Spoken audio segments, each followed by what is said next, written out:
Hello friends, CB মেরিস্টিম চ্যানেলে আমি তোমাদেরকে ওয়েলকাম জানাচ্ছি। তোমরা যারা ম্যাকআউট ইউনিভার্সিটি থেকে বিসিএ পড়ছো এবং 2026 সালে তোমরা যারা থার্ড সেমেস্টারে উঠবে, তোমরা এখন সবাই জানো তোমাদের এখন সিলেবাসটা 4 বছরের হয়ে গেছে, 4 বছরের সিলেবাস। এখন এই সিলেবাসটা কোয়েশ্চেন প্যাটার্নও এখন নতুন, সিলেবাসের ফরম্যাটটাও নতুন। তো সেই জন্য এখানে কিন্তু তোমাদের খুব ভালো করে পড়া উচিত, কনসেপ্ট বেসিসে পড়া উচিত। কোনো সাজেশান কিন্তু এখানে মেলে না। তো সেই জন্য 10 ইয়ার্স পড়েও কিন্তু কোনো লাভ হবে না। এখানে ওভারঅল তোমাকে সবই পড়ে যেতে হবে এবং কনসেপ্ট বেসিসে পড়ে যেতে হবে। এখানে কিন্তু কোনো কোয়েশ্চেন এরকমভাবে কোনো টিচারই বলতে পারবে না যে এই কোয়েশ্চেনগুলো পড়ে যাও, এই 10টা কোয়েশ্চেন সাজেশান করে দিলাম। সেটা কিন্তু এখানে হয় না। এবং তোমরা সেকেন্ড সেমেস্টার অবধি পরীক্ষা দিয়ে তোমরা এটা কিন্তু বুঝতে পারবে যে প্রকৃতপক্ষেই সেটা কিন্তু হয় না। আর থার্ড সেমেস্টারে তোমাদের আমি বলে রাখি, তোমাদের 3টে পেপার আমরা পড়াই। সেটা হচ্ছে ডিবিএমএস, পাইথন প্রোগ্রামিং আর সফটওয়্যার ইঞ্জিনিয়ারিং। এর পাশাপাশি আর একটা পেপার আছে যেটা হচ্ছে স্ট্যাটিস্টিক্সের পেপার, প্রবাবিলিটি অ্যান্ড স্ট্যাটিস্টিক্স। তো ডিবিএমএস, পাইথন প্রোগ্রামিং আর সফটওয়্যার ইঞ্জিনিয়ারিং, এই 3টে সাবজেক্টের পড়া দেখো। তোমাদের সেকেন্ড সেমেস্টারের পড়া পরীক্ষা হয়ে গেলে তোমরা কিন্তু সময় পেয়ে যাবে, কারণ জুলাই মাসটা সময় পেয়ে যাবে তোমরা। জুলাই মাসটাকে একেবারে কিন্তু অবহেলা করা উচিত না। তো আমি বলবো জুলাই মাস থেকেই তোমরা পড়া শুরু করে দাও।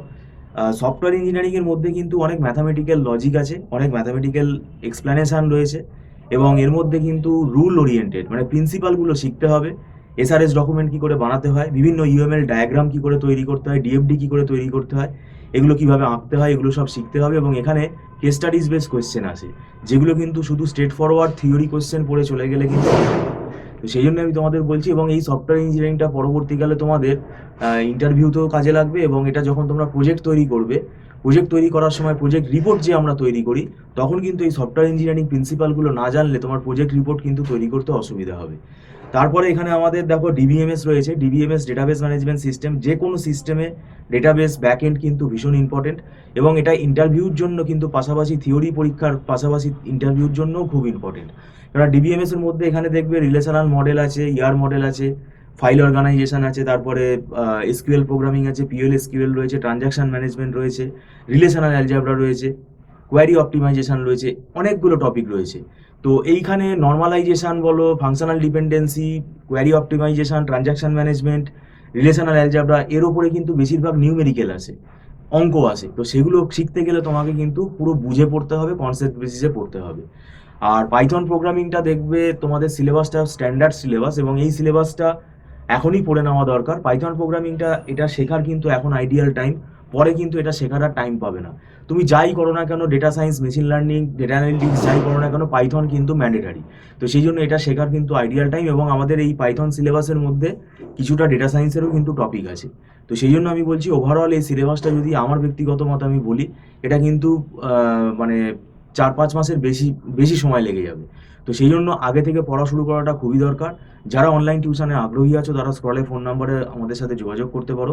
আমাদের মান্থলি ফিস সিস্টেমে ক্লাস হয়, অ্যাডভান্স পেমেন্ট করে ক্লাস করতে হয়, এটা নট রিফান্ডেবল। আর আমাদের এখানে একদম ছোট ছোট ব্যাচেই আমরা পড়াই। আর দীর্ঘদিন ধরে পড়ানোর অভিজ্ঞতার সূত্রে আমাদের কিন্তু একটা নোটস আছে। সেই নোটসগুলো প্রত্যেকটা টপিকের ওপর, সাবজেক্টের ওপর আমাদের তৈরি করা আছে। এটা আমাদের হাতে তৈরি করা, আমাদের নিজেদের হাতে লেখা। এটা কিন্তু স্টুডেন্টদেরকে আমরা প্রোভাইড করি যাতে স্টুডেন্টদের টপিকগুলো বুঝতে সুবিধা হয়। কারণ একটা সাবজেক্টের মাল্টিপল রেফারেন্স বুক কেনা স্টুডেন্টের পক্ষে সম্ভব না, কিন্তু সব বইতেই কিন্তু কিছু না কিছু টপিক খুব ভালোভাবে থাকে। সেগুলো সেইভাবে কম্পাইল করে আমরা সেগুলো তৈরি করেছি।